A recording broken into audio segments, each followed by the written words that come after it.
Kerusuhan supporter sepak bola terjadi di lapangan Kayu Aren Pagentan, Banjarnegara, Jawa Tengah. Sejumlah penonton memasuki lapangan sebelum laga usai. Akibat kerusuhan ini 3 polisi dan 1 orang terluka akibat lemparan batu hingga potongan bambu. Kami akan mengambil tindakan tegas. Saat ini korban sudah mendapatkan pertolongan dari tim medis. Pertandingan tim Potato Reborn versus GRKP FC di laga final Tarkam berakhir dengan kemenangan GRKP FC skor 2-0. Namun sejumlah penonton kecewa karena keputusan wasit dianggap berat sebelah. Pengamanan laga final ini melibatkan 500 personil gabungan dari TNI dan Polri.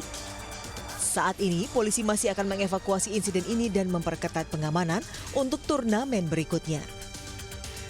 Dari Banjarnegara, Jawa Tengah, Nurdin Fauzi, iNews melaporkan. Owner skincare yang dikenal Ratu Emas, Mira Hayati, divonis 10 bulan penjara oleh Majelis Hakim Pengadilan Negeri Makassar. Ia juga didenda 1 miliar setelah terbukti memproduksi dan mengedarkan skincare bermerkuri. Assalamualaikum warahmatullahi wabarakatuh. Kembali lagi bersama saya si Ratu Emas. Lihat aku, sudah mirip Joda.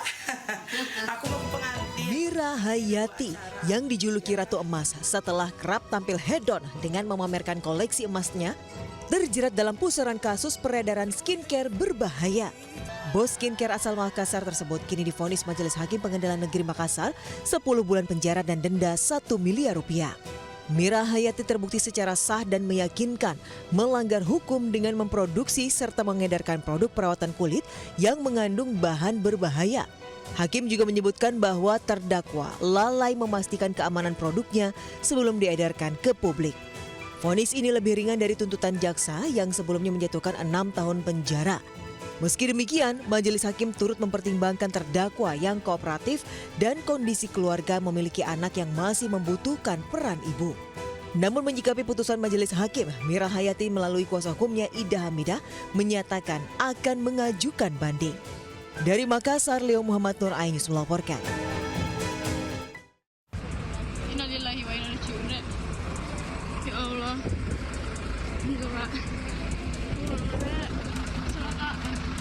Kecelakaan beruntun melibatkan 3 bus pariwisata dan 1 minibus di ruas tol Malang Pandaan, Kabupaten Pasuruan, Jawa Timur. Para penumpang bus yang merupakan warga Pondok Maritim Indah Wiyung, Surabaya, dievakuasi keluar bus. Kecelakaan ini terjadi saat 11 bus pariwisata yang dikawal mobil patwal Polrestabes Surabaya melaju dari Kota Batu menuju Surabaya. Dugaan sementara salah satu sopir bus mengantuk usai menempuh perjalanan jarak jauh. Akibat insiden ini 8 orang terluka dan dilarikan ke rumah sakit. Bisnya itu ada 8 unit iring-iringan 1-8, yang 5-8 itu tapaan beruntun. Ada fortunernya ya? Ada fortunernya. Tapi tidak ada meninggal ya? Gak ada. Saat ini pihak kepolisian masih melakukan penyelidikan lebih lanjut untuk mengetahui penyebab pasti kecelakaan. Sementara untuk bangkai 4 kendaraan dibawa ke pos lantas terdekat. Dari Pasuruan, Jawa Timur, Jaka Samudra, iNews melaporkan.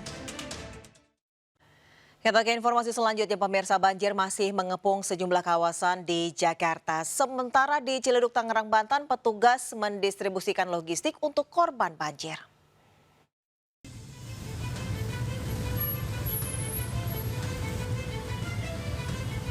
Kepadatan arus lalu lintas terjadi di perempatan Outer Ring Road, Puri Kembangan, Jakarta Barat.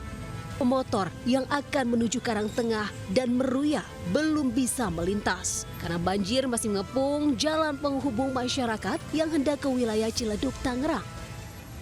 Sementara untuk mengatasi banjir, 3 unit pompa portable dengan kapasitas masing-masing 100 liter per detik dikerahkan untuk menyedot air dari jalan. Untuk banjir yang ke arah Karangtengah, terutama di Karangtengah, ke arah Ciledug itu, kendaraan roda 2 belum bisa melintas, mengingat kedalamannya masih mencapai 60-70. Kalau untuk alternatif, bisa melintas melewat jalan Kembang Kerep yang akan Meruya, bisa naik langsung ke arah Meruya. Banjir masih merendam perumahan Ciledug Indah 2, Tangerang, Banten. ketinggian air berkisar 20 hingga 60 cm. Proses pendistribusian logistik masih terus dilakukan oleh petugas untuk warga yang memilih tinggal di lantai 2 rumahnya.